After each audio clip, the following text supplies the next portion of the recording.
ఓవిక చిన్నోడు ఇబ్బంది పెడుతుందా ఏం లేదు కూర ఉండనీయకుండా? కూర కాదు ఇది. ఈరోజు అయితే పుదీనా పచ్చడి, పుదీనా మెంతికూర పచ్చడి అయితే చేస్తున్నా. ఫస్ట్ అయితే ఎండుమిర్చి ఏంపి తర్వాత పుదీనా మెంతికూర రెండు ఒకేసారి వేస్తున్నా.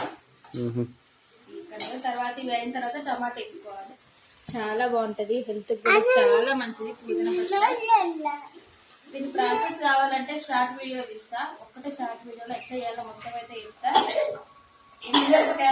కదా దగ్గుస్తుంది.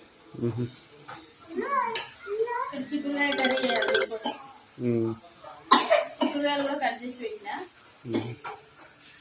ఓకేనా? వీడియో చూసిన ప్రతి ఒక్కరైతే లైక్ చేయండి. కొత్త ఎవరైనా చూస్తుంటే సబ్స్క్రైబ్ అయితే చేసుకోండి తప్పకుండా. బాయ్ మరి.